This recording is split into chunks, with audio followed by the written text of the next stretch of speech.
ಎಲ್ರಿಗೂ ನಮಸ್ಕಾರ. ನಾವಿವತ್ತು 9ನೇ ತರಗತಿಗೆ ಸಂಬಂಧಪಟ್ಟಿರುವಂತ ವಿಷಯ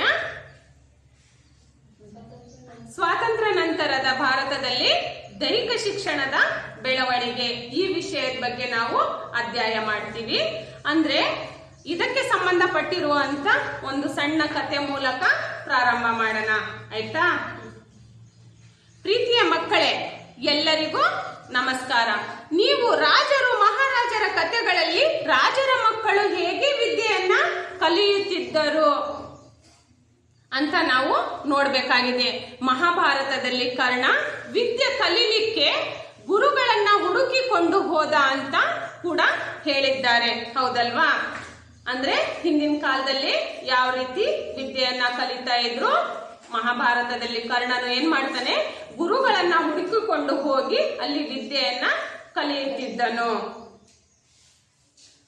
ಹಾಗೇನೆ ಯಾವ ಹಿಂದಿನ ಕತೆ ಕೇಳಿದರೂ ಕೂಡ ವಿದ್ಯೆ ಕಲಿಯುವುದರ ಬಗ್ಗೆ ಹೇಳುವುದಾದರೆ ಗುರುಗಳನ್ನ ಹುಡುಕಿ ಅವರ ಸೇವೆ ಮಾಡುತ್ತಾ ಅವರು ಹೇಳಿಕೊಟ್ಟಿದ್ದನ್ನ ಶ್ರದ್ಧೆಯಿಂದ ಕಲಿಯುವವರು.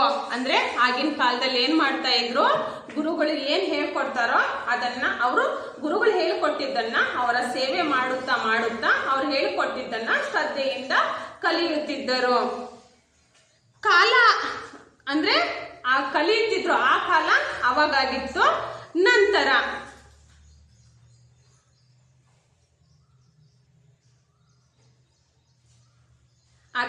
ಅದರ ಬಗ್ಗೆ ಬರುತ್ತಾ ನಮ್ಮ ದೇಶ ಅಂದ್ರೆ ಬ್ರಿಟಿಷರ್ ಏನ್ ಮಾಡ್ತಾರೆ, ನಮ್ಮ ದೇಶವನ್ನ ಬ್ರಿಟಿಷರು ಆಕ್ರಮಿಸಿಕೊಳ್ತಾರೆ.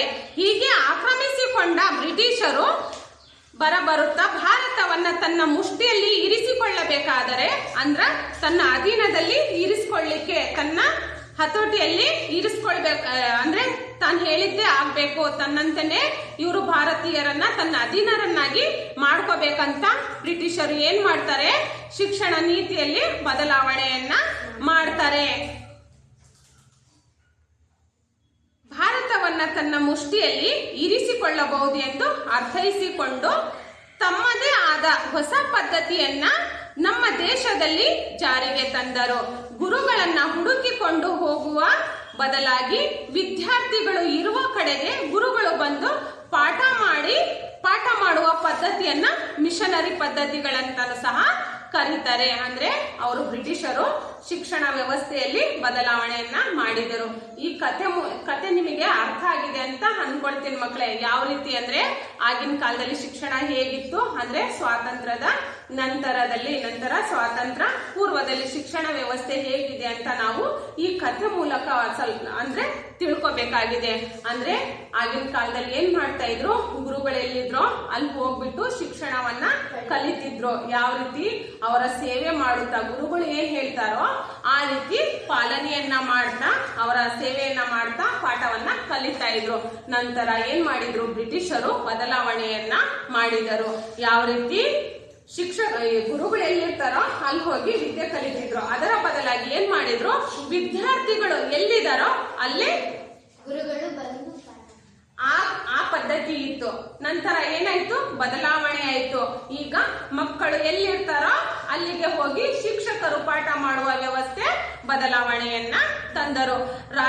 ಮಹಾರಾಜರ ಮಕ್ಕಳು ಈ ರೀತಿ ವಿದ್ಯೆಯನ್ನ ಕಲಿಯುತ್ತಿದ್ದರು. ಅರ್ಥ ಆಗ್ತಾ ಇದೆ ಅಲ್ಲ? 1857ರ ಹೊತ್ತಿಗೆ ಲಾರ್ಡ್ ಮೆಕಾಲೆಯವರು ಶೈಕ್ಷಣಿಕ ಧೋರಣೆಯ ಪರಿಣಾಮವಾಗಿ ಅಂದ್ರೆ ವಿಶೇಷ ಶಾಲೆಗಳನ್ನ ಪ್ರಾರಂಭ ಮಾಡಿದರು. ಎಷ್ಟರಲ್ಲಿ? 1857ರಲ್ಲಿ.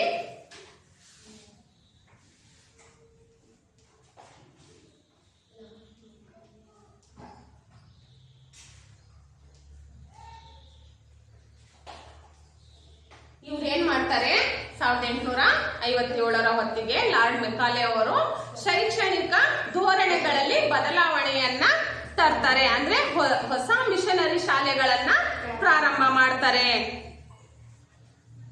ಇದರ ಪರಿಣಾಮವಾಗಿ ಭಾರತೀಯ ಮೂಲದ ಕ್ರೀಡೆ ಮತ್ತು ದೈಹಿಕ ಚಟುವಟಿಕೆಗಳನ್ನ ಕ್ರಮೇಣ ಕಡೆಗಣಿಸಲಾಯಿತು. ನೋಡ್ರಿ, ಅನೇಕ ಬದಲಾವಣೆಗಳನ್ನ ಮಾಡ್ತಾ ಇದ್ದಾರೆ. ಈ ಅನೇಕ ಮಿಷನರಿ ಶಾಲೆಗಳು ಪ್ರಾರಂಭವಾದವು. ಈ ಶಾಲೆಗಳನ್ನ ಪ್ರಾರಂಭ ಮಾಡಿದವರು ಯಾರು? ಲಾರ್ಡ್ ಮೆಕಾಲೆ ಅವರು. ಎಷ್ಟರಲ್ಲಿ? 1857ರಲ್ಲಿ. ಅಂದ್ರೆ ಅನೇಕ ಶೈಕ್ಷಣಿಕ ಧೋರಣೆಗಳನ್ನ ಜಾರಿಗೆ ತರ್ತಾರೆ. ಇದರ ಪರಿಣಾಮವಾಗಿ ಕ್ರೀಡೆ ಮತ್ತು ದೈಹಿಕ ಚಟುವಟಿಕೆಗಳನ್ನ ಕಡೆಗಣಿಸಲಾಯಿತು. ಅರ್ಥ ಆಗ್ತಾ ಇದೆಯಲ್ಲ? ಇದಿಷ್ಟು ಸ್ವಾತಂತ್ರ್ಯ ಪೂರ್ವದಲ್ಲಿ ಶಿಕ್ಷಣದಲ್ಲಿ ಆದಂತ ಬದಲಾವಣೆಗಳು.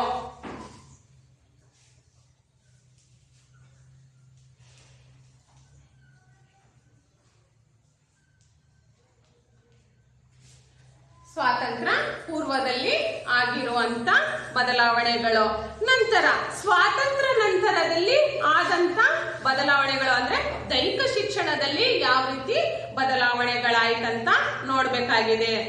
ಸ್ವಾತಂತ್ರ್ಯ ನಂತರದಲ್ಲಿ 1948ರಲ್ಲಿ ಕೇಂದ್ರ ಸರ್ಕಾರವು ಮಾಧ್ಯಮಿಕ ಶಾಲೆಗಳಲ್ಲಿ ದೈಹಿಕ ಶಿಕ್ಷಣದ ಸ್ಥಿತಿಗತಿಗಳನ್ನು ಉತ್ತಮಪಡಿಸಲು ತಾರಾಚಂದ್ ಸಮಿತಿಯನ್ನ ನೇಮಿಸಲಾಯಿತು. ಎಷ್ಟರಲ್ಲಿ? ನೋಡ್ರಿ, ಸ್ವಾತಂತ್ರ್ಯ ಪೂರ್ವದ ನೋಡಿದ್ವಿ. ಈಗ ಸ್ವಾತಂತ್ರ್ಯ ನಂತರದಲ್ಲಿ ಏನೆಲ್ಲ ಬದಲಾವಣೆ ಆಯ್ತಂತ ನೋಡ್ತಾ ಇದೀವಿ. ಎಷ್ಟರಲ್ಲಿ? 1948ರಲ್ಲಿ ಯಾವ ಸಮಿತಿಯನ್ನ ಯಾರ ಸಮಿತಿ ರಚನೆಯನ್ನ ಮಾಡಿದ್ರು? ತಾರಾಚಂದ್ರ ಅವರ ಸಮಿತಿಯನ್ನ ರಚನೆಯನ್ನ ಮಾಡಿದ್ರು. ಎಷ್ಟರಲ್ಲಿ?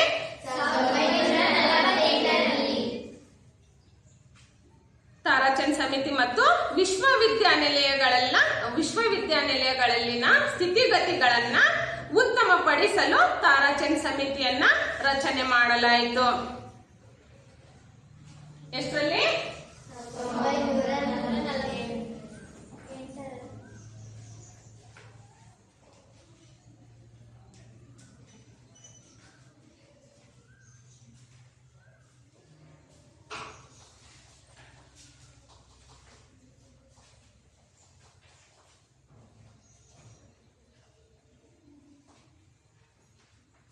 ಸ್ವಾತಂತ್ರ್ಯ ನಂತರದಲ್ಲಿ ಯಾರು ಶಿಕ್ಷಣ ವ್ಯವಸ್ಥೆಯನ್ನ ಬದಲಾವಣೆಯನ್ನ ಮಾಡಿದ್ರು? ಯಾವ ಸಮಿತಿ ಬದಲಾವಣೆಗಳನ್ನ ಮಾಡಿದ್ರು ಅಂದ್ರೆ ತಾರಾಚಂದ್ ಸಮಿತಿ ಮತ್ತು ವಿಶ್ವವಿದ್ಯಾನಿಲಯಗಳಲ್ಲಿನ ಸ್ಥಿತಿಗತಿಗಳನ್ನ ಉತ್ತಮಪಡಿಸಲು ತಾರಾಚಂದ್ ಸಮಿತಿಯು ನಂತರ ವಿಶ್ವವಿದ್ಯಾನಿಲಯಗಳ ಶಿಕ್ಷಣ ವ್ಯವಸ್ಥೆಯನ್ನ ಪರಿಶೀಲಿಸಲು ಡಾಕ್ಟರ್ ರಾಧಾಕೃಷ್ಣನ್ ಆಯೋಗ ಸಮಿತಿಯನ್ನ ನೇಮಿಸಲಾಯಿತು. ನೋಡ್ರಿ, ಶಿಕ್ಷಣ ವ್ಯವಸ್ಥೆಯಲ್ಲಿ ಬದಲಾವಣೆ ಮಾಡಲಿಕ್ಕೆ ಏನ್ ಮಾಡಿದ್ರು? ರಾಧಾಕೃಷ್ಣನ್ ಆಯೋಗವನ್ನ ಸಹ ರಚನೆ ಮಾಡಲಾಯಿತು. ಎಷ್ಟರಲ್ಲಿ? 1948ರಲ್ಲಿ. ಯಾವ ಆಯೋಗ?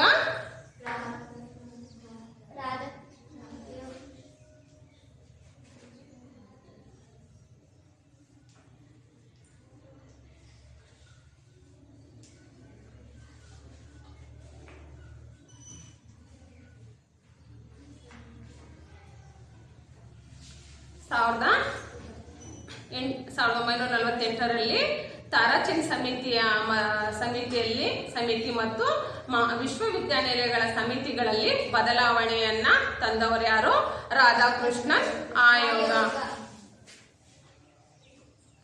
ದೈಹಿಕ ಶಿಕ್ಷಣ ಪದವಿ ನೀಡಲು ಕೇಂದ್ರೀಯ ಕಾಲೇಜುಗಳನ್ನ ಸ್ಥಾಪಿಸಲಾಯಿತು. ಅಂದ್ರೆ ದೈಹಿಕ ಶಿಕ್ಷಣದಲ್ಲಿ ಪದವಿ ಅಂದ್ರೆ ಏನೋ ಫಸ್ಟ್ಗೆ ಇದು CPEd, BPEd ಈ ರೀತಿ ಇತ್ತಲ್ಲ, MPEd ಅಂದ್ರೆ ಹೈಯರ್ ಎಜುಕೇಶನ್ಗೆ ಅಂದ್ರೆ ಉನ್ನತ ವಿದ್ಯಾಭ್ಯಾಸಕ್ಕಾಗಿ ಕೆಲವೊಂದು ಬದಲಾವಣೆಗಳನ್ನ ಮಾಡಲಾಯಿತು.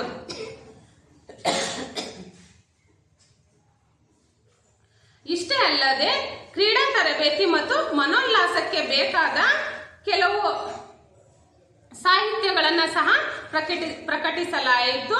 ದೈಹಿಕ ಶಿಕ್ಷಣ ಪರೀಕ್ಷೆಗಳು, ಮೌಲ್ಯಮಾಪನ ಮತ್ತು ತರಬೇತಿ ಹಾಗೂ ಮದ್ರಾಸು, ಮುಂಬೈ, ಪಶ್ಚಿಮ ಬಂಗಾಳದ ಮಾದರಿಯಲ್ಲಿ ಮೇಲ್ವಿಚಾರಣಾ ವ್ಯವಸ್ಥೆ,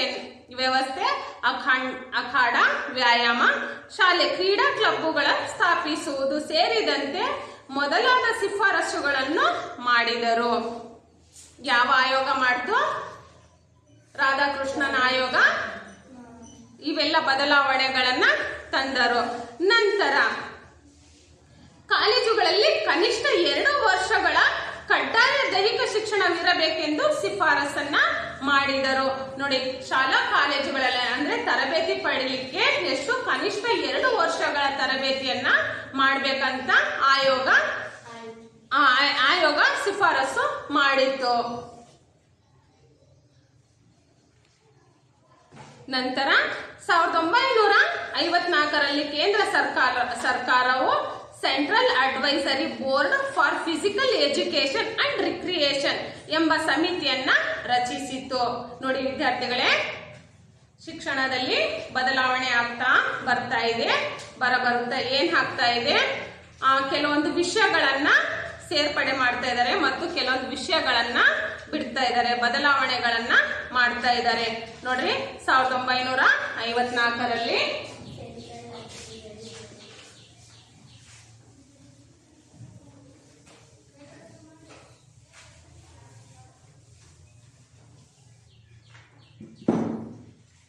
ಎಷ್ಟರಲ್ಲಿ 1954ರಲ್ಲಿ ಮತ್ತೆ ಶಿಕ್ಷಣದಲ್ಲಿ ಬದಲಾವಣೆಯನ್ನ ಮಾಡ್ತಾರೆ. ಅಂದ್ರೆ ಕೆಲವೊಂದು ಸಮಿತಿಗಳನ್ನ ರಚನೆ ಮಾಡ್ತಾರೆ. ಕೇಂದ್ರ ಸರ್ಕಾರವು central advisory board for physical education and recreation ಈ ಸಮಿತಿ ರಚನೆ ಆಗ್ಬಿಟ್ಟು ಏನ್ ಮಾಡ್ತಾರೆ, ರಚಿಸಿತು. ಈ ಸಮಿತಿಯು ದೇಶದಲ್ಲಿ ದೈಹಿಕ ಶಿಕ್ಷಣ ಮತ್ತು ಮನೋಲ್ಲಾಸದ ಚಟುವಟಿಕೆಗಳನ್ನ ಕುರಿತು ಸಮಗ್ರ ಪರ್ಯಾಲೋಚನೆ ಮಾಡಿದರು. ಅರ್ಥ ಆಗ್ತಾ ಇದೆಯಾ? ದೈಹಿಕ ಶಿಕ್ಷಣಕ್ಕೆ ಮತ್ತೆ ಮನೋಲ್ಲಾಸಕ್ಕೆ ಸಂಬಂಧಪಟ್ಟಿರುವಂತ ಕೆಲವೊಂದು ಬದಲಾವಣೆಗಳನ್ನ ಮಾಡಿದ್ರು. ಅಂದ್ರೆ ಬರೇ ಪಾಠ ಮಾಡ್ತಾ ಇದ್ರೆ ದೈಹಿಕವಾಗಿ ಮತ್ತು ಮಾನಸಿಕವಾಗಿ ಅವರು ಫಿಟ್ ಆಗಲ್ಲ, ಅವ್ರಿಗೆ ಮನೋಲ್ಲಾಸವನ್ನು ಕೂಡ ಬೇಕು. ಹೌದಲ್ವಾ? ನೀವು ಆಟ ಆಡಿದ್ರೆ ನಿಮ್ಗೆ ಏನಾಗುತ್ತೆ, ಮನಸ್ಸಿಗೆ ಖುಷಿ ಆಗುತ್ತೆ ತಾನೆ. ಅಂದ್ರೆ ದೈಹಿಕವಾಗಿ ಮತ್ತು ಮಾನಸಿಕವಾಗಿ ಆರೋಗ್ಯವಂತರಾಗಿನೂ ಸಹ ಇರಬಹುದು. ಅಷ್ಟೇ ಅಲ್ಲದೆ ನಾವು ಈ ದೈಹಿಕ ಶಿಕ್ಷಣದಿಂದ ಅನೇಕ ವಿಷಯಗಳನ್ನ ಸಹ ನಾವು ಅರ್ಥ ಮಾಡ್ಕೋಬಹುದು. ಯಾರು ಸಮಿತಿಯನ್ನ ರಚನೆ ಮಾಡಿದ್ರು, ಎಷ್ಟರಲ್ಲಿ ರಚನೆ ಮಾಡಿದ್ರು, ಇದ್ರ ಇತಿಹಾಸವೇನು, ನಂತರ ಸ್ವಾತಂತ್ರ್ಯ ನಂತರದಲ್ಲಿ, ನಂತರ ಸ್ವಾತಂತ್ರ್ಯ ಪೂರ್ವದಲ್ಲಿ ಯಾವ ರೀತಿ ದೈಹಿಕ ಶಿಕ್ಷಣದ ಬೆಳವಣಿಗೆ ಆಯಿತು, ಇವಿಷ್ಟು ಅಂಶಗಳನ್ನ ನಾವು ನೋಡ್ತೀವಿ. ನಂತರ ದೈಹಿಕ ಶಿಕ್ಷಣದಿಂದ ನಾವು ಅನೇಕ ವಿಷಯಗಳನ್ನ ಕಲಿತೀವಿ. ಹೌದಲ್ವಾ? ಅರ್ಥ ಆಗ್ತಾ ಇದೆ ನಿಮಗೆ? ನಂತರ national plan for physical education and recreation ಎಂಬ ವರದಿಯಲ್ಲಿ ಶಾಲಾ ದೈಹಿಕ ಶಿಕ್ಷಣದ ಅಭ್ಯಾಸ ಕ್ರಮ, ಪರೀಕ್ಷಾ ಕ್ರಮ ಹಾಗೂ 3 ವರ್ಷಗಳ ದೈಹಿಕ ಶಿಕ್ಷಣ ಕಾಲೇಜುಗಳನ್ನ ಪ್ರಾರಂಭಿಸಲು ಶಿಫಾರಸು ಮಾಡಿತ್ತು. ಎಷ್ಟರಲ್ಲಿ? 1957ರಲ್ಲಿ ಕೇಂದ್ರ ಸರ್ಕಾರ ರಚನೆ ಮಾಡಿತು. ಅರ್ಥ ಆಗ್ತಾ ಇದೆಯಾ? ಅಂದ್ರೆ ದೈಹಿಕ ಶಿಕ್ಷಣದಲ್ಲಿ ಯಾವ್ದನ್ನ ಅಳವಡಿಸ್ಕೋಬೇಕು, ಯಾವ್ದನ್ನ ಕೈ ಬಿಡ್ಬೇಕಂತ ಕೆಲವೊಂದು ಸಮಿತಿಗಳು, ಕೆಲವೊಂದು ಆಯೋಗಗಳು ರಚನೆ ಮಾಡ್ತಾ ಇದೆ. ಪರೀಕ್ಷಾ ಕ್ರಮ ಹಾಗೂ 3 ವರ್ಷಗಳ ದೈಹಿಕ ಶಿಕ್ಷಣ ಕಾಲೇಜುಗಳನ್ನ ಪ್ರಾರಂಭಿಸಲು ಶಿಫಾರಸು ಮಾಡಿತ್ತು. ನೋಡಿ, ಅವಾಗ ಎಷ್ಟು CPET ಮಾಡ್ತಾ ಇದ್ರು, ಎಷ್ಟು 9 ತಿಂಗಳಿತ್ತು. ಹೌದಲ್ವಾ? 1 ವರ್ಷ ಇತ್ತು. ನಂತರ ಬರ್ತಾ 2 ವರ್ಷ ಆಯ್ತು. ಈ ರೀತಿ ದೈಹಿಕ ಶಿಕ್ಷಣ ಮಹಾವಿದ್ಯಾಲಯ ನಾವು ಅಂದ್ರೆ ಇದು ಪದವಿಯನ್ನ ಪಡ್ಕೊಳ್ಳಿಕ್ಕೆ ಏನ್ ಮಾಡಿದ್ರು, 2 ವರ್ಷ ಕಡ್ಡಾಯವಾದ ಶಿಕ್ಷಣವನ್ನ ಕೊಡ್ಬೇಕಂತ, ತರಬೇತಿ ಕೊಡ್ಬೇಕಂತ ಜಾರಿಗೆ ತಂದ್ರು. ನಂತರ ನೋಡ್ರಿ, ಈ ಸರ್ಕಾರ ಜಾರಿಗೆ ತಂತು. ನಂತರ ಮಧ್ಯಪ್ರದೇಶದ ಗ್ವಾಲಿಯರ್ನಲ್ಲಿ ಡಾಕ್ಟರ್ PM ಜೋಸೆಫ್ ಅವರು, ಯಾರೋ ಮಧ್ಯಪ್ರದೇಶದ ಗ್ವಾಲಿಯರ್ನಲ್ಲಿ ಡಾಕ್ಟರ್ PM ಜೋಸೆಫ್ ಅವರು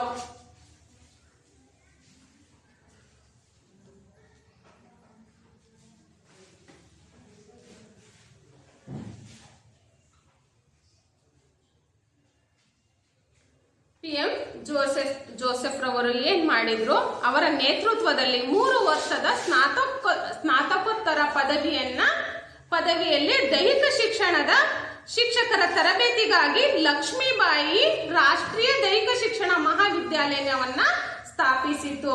ನಂತರ ಎಲ್ಲಾ ರಾಜ್ಯಗಳಲ್ಲಿ 1 ವರ್ಷದ ದೈಹಿಕ ಶಿಕ್ಷಣ ಶಿಕ್ಷಕರ ತರಬೇತಿ ಕೇಂದ್ರಗಳನ್ನ ಪ್ರಾರಂಭಿಸಬೇಕಾಯಿತು. ನೋಡಿ ಮಕ್ಕಳೇ, ಶಿಕ್ಷಣದಲ್ಲಿ ಎಷ್ಟೆಲ್ಲ ಬದಲಾವಣೆಗಳನ್ನ ಮಾಡ್ತಾ ಬಂದ್ರು. ನಂತರ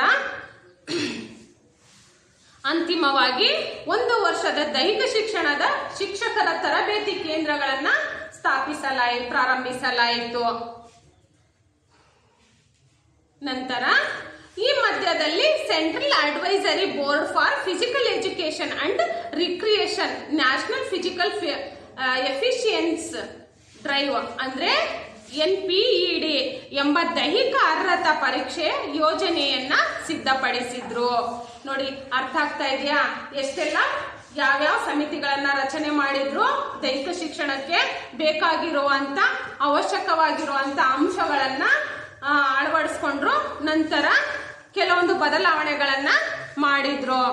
ಅಂದ್ರೆ ದೈಹಿಕ ಶಿಕ್ಷಣದಲ್ಲಿ central advisory board for physical education and recreation ದೈಹಿಕ ಶಿಕ್ಷಣದಲ್ಲಿ ಬರೇ ಪಾಠಗಳಷ್ಟೇ ಅಲ್ಲದೆ ಅಂದ್ರೆ ಕೆಲವೊಂದು ಸಮಿತಿಗಳನ್ನು ಸೇರ್ಬಿಟ್ಟು ಅಂದ್ರೆ ಎಜುಕೇಶನ್ ವಿದ್ಯಾಭ್ಯಾಸದಲ್ಲಿ ಏನ್ ಮಾಡಿದ್ರು, ರಿಕ್ರಿಯೇಷನ್, ಹೌದು ತಾನೇ, ರಿಕ್ರಿಯೇಷನ್ ಅಂದ್ರೆ ಪಾಠಗಳ ಜೊತೆ ಆಟೋಟಗಳನ್ನು ಸಹ ಅಳವಡಿಸ್ಕೊಂಡ್ರು.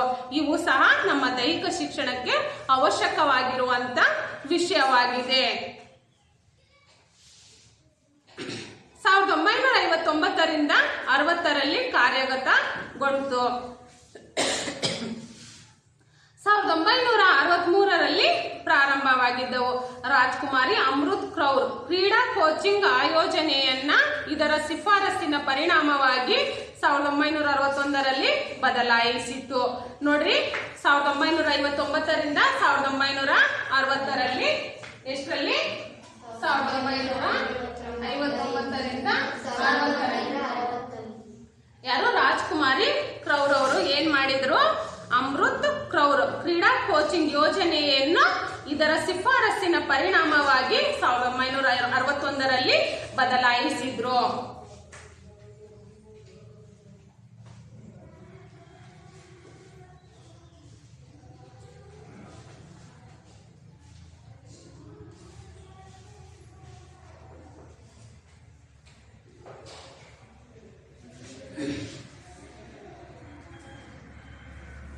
ಅರ್ಥ ಆಗ್ತಾ ಇದೆಯಾ? 1959-60ರಲ್ಲಿ ಹೊಸ ಶಿಕ್ಷಣ ನೀತಿಯಲ್ಲಿ ಅಂದ್ರೆ central advisory board for physical education and recreation national physical fitness drive ಈ ಆಯೋಗವನ್ನ ಅರ್ಹತಾ ಪರೀಕ್ಷೆಗಳನ್ನ ಆಯೋಜನೆ ಮಾಡಿದ್ರು. ನಂತರ ಅಮೃತ್ ಕೌರ್ ಅವರು ಏನ್ ಮಾಡ್ತಾರೆ, ರಾಜ್ಕುಮಾರಿ ಅಮೃತ್ ಕೌರ್ ಅವರು 1961ರಲ್ಲಿ ಕೆಲವೊಂದು ಬದಲಾವಣೆಗಳನ್ನ ಮಾಡಿದ್ರು. National institute of sports NIS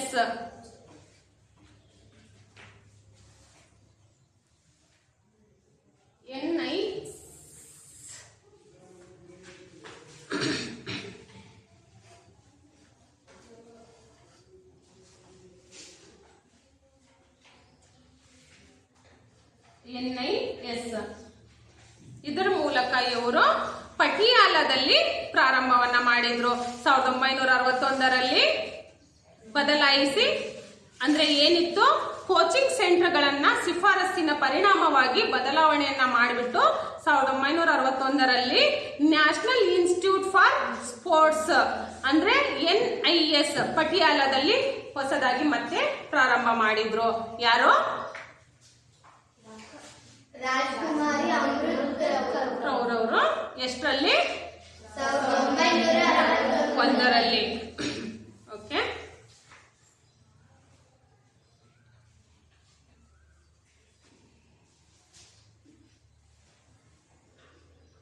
ಸ್ವಾತಂತ್ರ್ಯ ನಂತರದ ದೇಶಗಳಲ್ಲಿ ನಿರಾಶ್ರಿತರ ಸಮಸ್ಯೆಯಿಂದಾಗಿ ಉದ್ಭವವಾದ ಅಶಿಸ್ತು ಮತ್ತು ಸಂಸ್ಕೃತಿಯ ಕೊರತೆಯನ್ನ ನೀಗಿಸಲು ನಿವೃತ್ತ ಮೇಜರ್ ಜನರಲ್ GK ಭೋಸ್ಲೆ ಅವರು ಜಾರಿಗೆ ತಂದ ಡ್ರಿಲ್ ಅಂಡ್ ಮಾರ್ಚಿಂಗ್ ಸ್ವಾಭಿಮಾನ ಗೀತೆ ಕೆಲವು ಆಟೋಟಗಳನ್ನು ಒಳಗೊಂಡ ಕಾರ್ಯಕ್ರಮವನ್ನ ಪಂಡಿತ್ ಜವಾಹರ್ಲಾಲ್ ನೆಹರು ರವರು ದೇಶದ ಎಲ್ಲ ಯುವಕರಿಗೆ ವಿಸ್ತರಿಸಲು ಸೂಚಿಸಿದರು. ಇದೇ ಮುಂದೆ 1957ರಿಂದ NDS ಅಂದ್ರೆ ನ್ಯಾಷನಲ್ ಡಿಸಿಪ್ಲಿನ್ ಸ್ಕೀಮ್ ಅಂತ ಬದಲಾವಣೆಯನ್ನ ಮಾಡಿದ್ರು.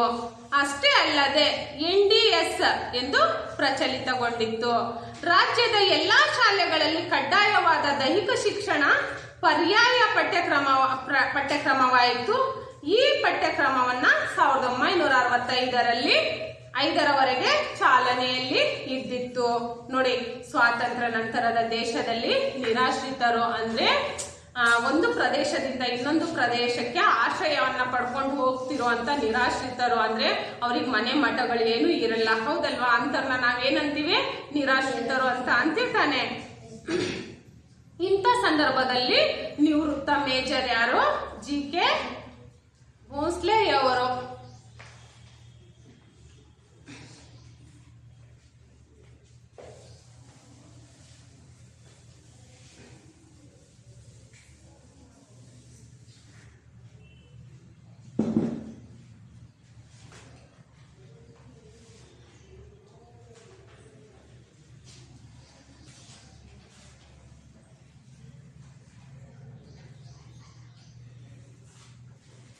GK ಭೋಸಲೆಯವರು ಏನ್ ಮಾಡ್ತಾರೆ?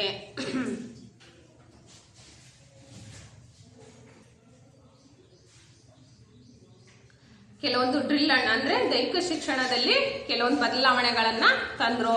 ಏನು? ಡ್ರಿಲ್ ಅಂಡ್ ಮಾರ್ಚಿಂಗ್ ಈ ವ್ಯವಸ್ಥೆಯನ್ನ ದೈಹಿಕ ಶಿಕ್ಷಣದಲ್ಲಿ ತಂದ್ರು. ಅದರ ಜೊತೆಗೆ ಸ್ವಾಭಿಮಾನದ ಗೀತೆಯನ್ನ ಸಹ ಅಳವಡಿಸ್ಕೊಂಡ್ರು.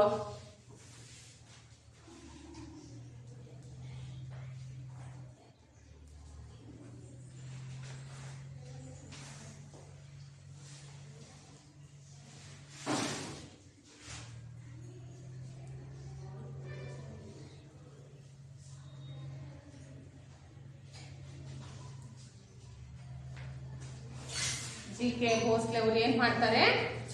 ಡ್ರಿಲ್ ಅಂಡ್ ಮಾರ್ಚಿಂಗ್ ಮತ್ತು ಸ್ವಾಭಿಮಾನದ ಗೀತೆಯನ್ನ ದೈಹಿಕ ಶಿಕ್ಷಣದಲ್ಲಿ ಅಳವಡಿಸ್ಕೊಂಡ್ರು. ನಂತರ ಹೊಸ ಸಮಿತಿಯನ್ನ ರಚನೆಯನ್ನ ಮಾಡಿದ್ರು. ಇಷ್ಟೇ ಅಲ್ಲದೆ ಕೆಲವು ಆಟೋಟಗಳನ್ನು ಒಳಗೊಂಡ ಕಾರ್ಯಕ್ರಮವನ್ನ ಪಂಡಿತ್ ಜವಾಹರ್ಲಾಲ್ ನೆಹರೂರವರು ದೇಶದ ಎಲ್ಲಾ ಯುವಕರಿಗೆ ವಿಸ್ತರಿಸಲು ಸೂಚಿಸಿದರು.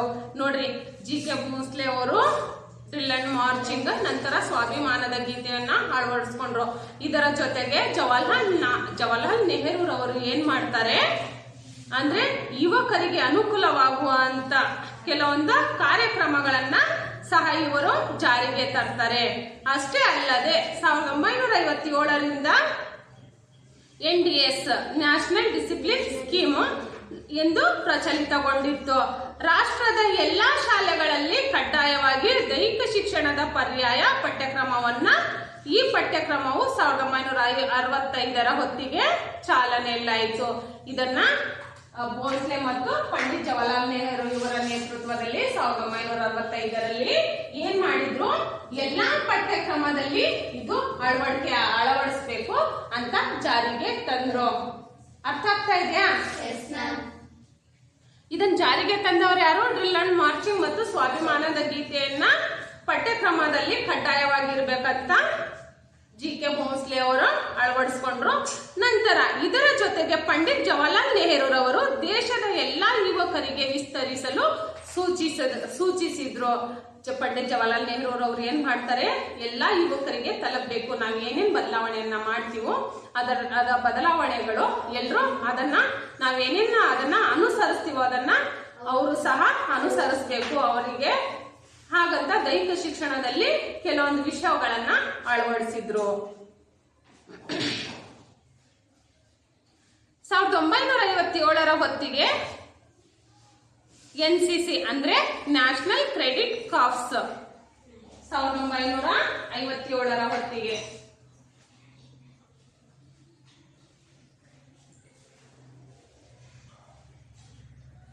ಏನು? NCC ಅಂದ್ರೆ ಏನು? National credit corps. ಓಕೆ. ಅಷ್ಟೇ ಅಲ್ಲದೆ ACC ಅಂತಾನು ಸಹ ಆಕ್ಸೆಲರಿ ಕ್ರೆಡಿಟ್ ಕಾರ್ಪ್ಸ್ ಮತ್ತು ಸ್ಕೌಟ್ ಮತ್ತು ಗೈಡ್ ಮುಂತಾದ ಚಟುವಟಿಕೆಗಳನ್ನ ಸೇರ್ಪಡೆ ಮಾಡಿದರು. ACC corps. ಓಕೆ. ಇದಿಷ್ಟೇ ಅಲ್ಲದೆ ಸ್ಕೌಟ್ ಮತ್ತು ಗೈಡ್ಗಳನ್ನ ಮುಂತಾದ ಚಟುವಟಿಕೆಗಳನ್ನ ಸೇರ್ಪಡೆ ಮಾಡಿದ್ರು. ಸ್ಕೌಟ್ ಮತ್ತು ಗೈಡ್.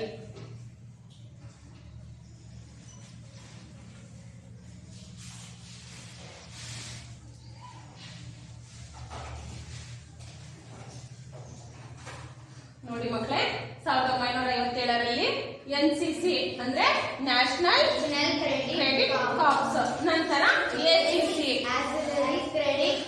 ಕಾರ್ಪ್ಸ್, ನಂತರ ಸ್ಕೌಟ್ ಮತ್ತು ಗೈಡ್ ಡ್ರಿಲ್ ಅಂಡ್ ಮಾರ್ಚ್ ಅನ್ನು ಸಹ ಅಳವಡಿಸಿಕೊಂಡ್ರು. ನಂತರ NCC, ನಂತರ ಸ್ಕೌಟ್ಸ್ ಮತ್ತು ಗೈಡ್ ಇಷ್ಟು ವಿಷಯಗಳನ್ನ ದೈಹಿಕ ಶಿಕ್ಷಣದ ಪಠ್ಯಕ್ರಮದಲ್ಲಿ ಕಡ್ಡಾಯವಾಗಿ ಅಳವಡಿಸಲಾಯಿತು. 1959ರಲ್ಲಿ ಹೃದಯನಾಥ್ ಕುಂಜ್ರು ಅವರು ಸಮಿತಿಯನ್ನ ನೇಮಿಸಲಾಯಿತು. ಈ ಸಮಿತಿಯು 1963ರಲ್ಲಿ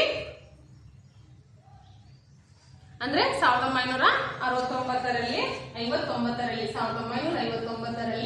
ಹೃದಯನಾಥ್ ಕುಂಜ್ರು ಅವರು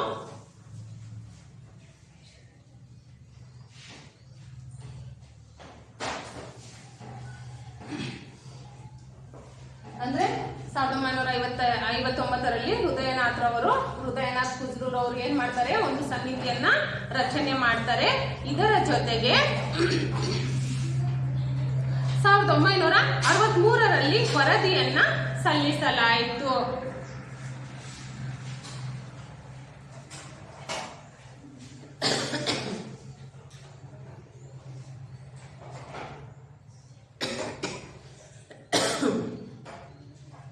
ಈ ಸಮಿತಿಯ ಶಿಫಾರಸ್ಸಿನ ಮೇರೆಗೆ ಪಠ್ಯಕ್ರಮವನ್ನ ಪುನರ್ರೂಪಿಸಲಾಯಿತು. ನಂತರ ದೇಶದ ಎಲ್ಲಾ ಶಾಲಾ ಕಾಲೇಜುಗಳಲ್ಲಿ 1965, 60 ಮತ್ತು 66ರಿಂದ ಕಡ್ಡಾಯವಾಯಿತು. ನೋಡಿ, NFC ಎನ್ನಲಾಯಿತು. ಈ ಸಮಿತಿ ಶಿಫಾರಸ್ಸಿನ ಮೇರೆಗೆ ಪಠ್ಯಕ್ರಮವನ್ನ ಪುನರ್ರೂಪಿಸಲಾಯಿತು. ಈ ಪಠ್ಯಕ್ರಮವನ್ನು national fitness corps NFC ಎನ್ನಲಾಯಿತು. NFC ಅಂದ್ರೆ ಏನು? ನ್ಯಾಷನಲ್ ಫಿಟ್ನೆಸ್ ಕಾರ್ಪ್ಸ್ ಎಂದು ಕರೆಯಲಾಯಿತು. ಮತ್ತು NDS ನಂತರದ ದೇಶದಲ್ಲಿ ಶಾಲಾ ಕಾಲೇಜುಗಳಲ್ಲಿ ನ್ಯಾಷನಲ್ ಫಿಟ್ನೆಸ್ ಕಾರ್ಪ್ಸ್ ಮತ್ತು NDS 1965 ಮತ್ತು 66ರಲ್ಲಿ ಕಡ್ಡಾಯಗೊಳಿಸಲಾಯಿತು. ಎಷ್ಟರಲ್ಲಿ?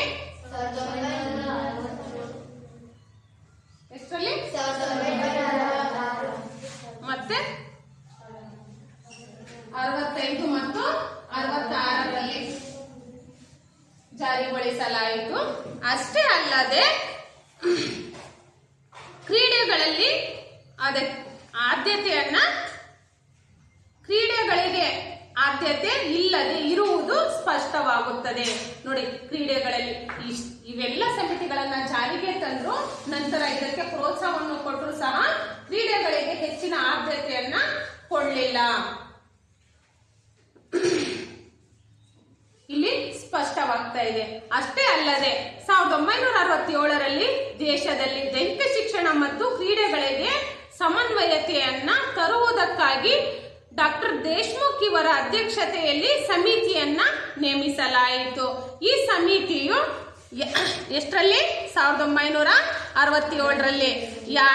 ಯಾವ ಸಮಿತಿ ರಚನೆ ಮಾಡಲಾಯಿತು? ಯಾರು? 1967ರಲ್ಲಿ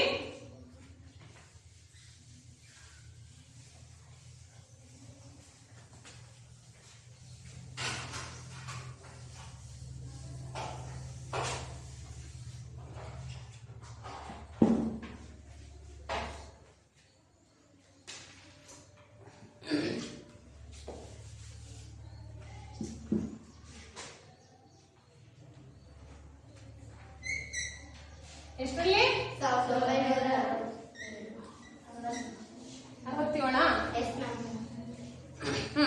67ರಲ್ಲಿ ಡಾಕ್ಟರ್ ದೇಶ್ಮುಖ್ ಅವರ ನೇತೃತ್ವದಲ್ಲಿ ಕೆಲವೊಂದು ಸಮಿತಿಗಳನ್ನ ರಚನೆ ಮಾಡಲಾಯಿತು. ಎಲ್ಲಾ ಶಾಲಾ ಕಾಲೇಜುಗಳಲ್ಲಿ ಮತ್ತು ವಿಶ್ವವಿದ್ಯಾನಿಲಯಗಳಲ್ಲಿ ದೈಹಿಕ ಶಿಕ್ಷಣಕ್ಕೆ ಆದ್ಯತೆ ಕೊಟ್ಟು ಯೋಗ್ಯ ಪ್ರಗತಿಯಾಗಬೇಕು ಮತ್ತು ದೈಹಿಕ ಶಿಕ್ಷಣ ಕಾರ್ಯಕ್ರಮದಲ್ಲಿ ಯೋಗಾಸನ ಮತ್ತು ಪ್ರಾಣಾಯಾಮವನ್ನ ಸಮಾವೇಶ ಮಾಡಬೇಕು ಎಂಬ ಮುಖ್ಯ ಶಿಫಾರಸನ್ನ ಮಾಡಲಾಯಿತು. ನೋಡಿ, ಡಾಕ್ಟರ್ ದೇಶ್ಮುಖ್ ರವರ ಸಮಿತಿಯನ್ನ ರಚನೆ ಮಾಡಿದ್ರು. ಯಾರು? ದೇಶ್ಮುಖ್ ರವರು.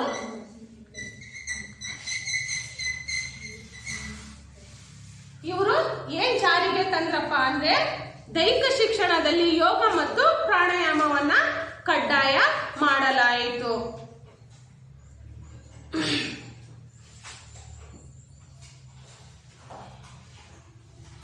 ಅರ್ಥ ಆಗಿದ್ಯಾ? ಇದ್ರಲ್ಲಿ ಏನಾದ್ರೂ ಡೌಟ್ಸ್ ಇದೆಯಾ? ಏನಾದ್ರೂ ಕ್ವಶನ್ಸ್ ಇದೆಯಾ ನಿಮಗೆ ಅರ್ಥ ಆಗದೆ ಇರುವಂತದ್ದು? ಏನಾದ್ರೂ ಡೌಟ್ಸ್ ಇದ್ರೆ ಕೇಳಬಹುದು. ಈ ಪಾಠ ಅರ್ಥ ಆಗ್ಲಿಲ್ಲ ಅಂದ್ರೆ ನಾನು ಇನ್ನೊಂದ್ಸರಿನೂ ಮಾಡ್ತೀನಿ.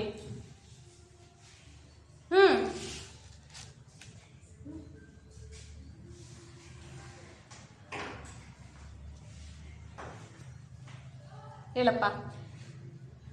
ರಾಷ್ಟ್ರೀಯ ದೈಹಿಕ ಶಿಕ್ಷಣ ಮಹಾವಿದ್ಯಾಲಯವನ್ನು ಯಾರ ನೇತೃತ್ವದಲ್ಲಿ ಸ್ಥಾಪಿಸಿದರು? ಕುತ್ಕೊಳ್ಳಮ್ಮ. ಡಾಕ್ಟರ್ PM ಜೋಸೆಫ್ ರವರ ನೇತೃತ್ವದಲ್ಲಿ ಈ ಸಮಿತಿಯನ್ನ ನೇಮಿಸಲಾಯಿತು, ಸ್ಥಾಪಿಸಲಾಯಿತಂತ ಹೇಳ್ಬಹುದು. ಮತ್ತೆ ರಾಧಾಕೃಷ್ಣನ ಆಯೋಗ ನೇಮಿಸಲಾಯಿತು ಅಂದ್ರೆ ಎಷ್ಟರಲ್ಲಿ ನೇಮಿಸಲಾಯಿತಂತ ಆಯ್ತಾ? 1948ರಲ್ಲಿ ರಾಧಾಕೃಷ್ಣನ ಆಯೋಗವನ್ನ ರಚಿಸಲಾಯಿತು. ಮತ್ತೆ ಏನಾದ್ರೂ ಡೌಟ್ಸ್ ಇದೆಯಾ? ಹೇಳಪ್ಪ. 1948ರಲ್ಲಿ ದೈಹಿಕ ಶಿಕ್ಷಣವನ್ನು ಅಭಿವೃದ್ಧಿಪಡಿಸಲು ಕೇಂದ್ರ ಸರ್ಕಾರ ನೇಮಿಸಿದ ಸಮಿತಿಗಳಾದವು ಮತ್ತು ಸಮಿತಿಯ ಶಿಫಾರಸುಗಳನ್ನು ತಿಳಿಸಬೇಕು.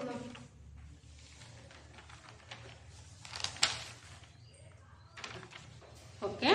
1948ರಲ್ಲಿ ತಾರಾಚಂದ್ ಸಮಿತಿ, ರಾಧಾಕೃಷ್ಣನ್ ಆಯೋಗ ಇವೆರಡು ಸಮಿತಿಗಳನ್ನ ರಚಿಸಲಾಯಿತು. ಅರ್ಥ ಆಯ್ತಾ? ಯಾವ್ಯಾವ ಸಮಿತಿಗಳು? ರಾಧಾಕೃಷ್ಣನ್ ಆಯೋಗ, ತಾರಾಚಂದ್ ಸಮಿತಿ. ಓಕೆ. ನೆಕ್ಸ್ಟ್ 1959 ಯಾವ ಸಮಿತಿ ರಚನೆ? 59ರಲ್ಲ? ಹೃದಯನಾಥ್ ಕುಂದ್ರು ಅವರ ಸಮಿತಿಯನ್ನ ರಚನೆ ಆಯಿತು. ನೆಕ್ಸ್ಟ್ ಶ್ರೀ KP ಸಿಂಧೆ ಸಮಿತಿ ಯಾವಾಗ ರಚನೆ ಮಾಡಿದ್ರು? 1948ರಲ್ಲಿ. ಮತ್ತೆ ಶ್ರೀ ತಾರಾಚಂದ್ ಸಮಿತಿ ಎಷ್ಟರ ರಚನೆ ಮಾಡಿದ್ರು? ಮಾಲಾನು ಅದೇ ಕ್ವಶನ್ ಕೇಳಿಲ್ವಾ? ಮಾಲಾ ನೀನ್ ಕೇಳಿದ ಕ್ವಶನ್ ಏನು? ಶ್ರೀ KP ಸಿಂಧೆ ಸಮಿತಿ ಯಾವಾಗ ರಚನೆ? 1992. ಸಾರಿ, ಆಯ್ತಾ? ಓಕೆ ಅಮ್ಮ. ನೆಕ್ಸ್ಟ್ ಶ್ರೀ ತಾರಾಚಂದ್ ಸಮಿತಿ ಎಷ್ಟರ ರಚನೆ? 1948ರಲ್ಲಿ ರಚನೆ ಆಯಿತು. ಮತ್ತೆ ಏನಾದ್ರೂ ಡೌಟ್ಸ್ ಇದೆಯಾ? Okay, thank you.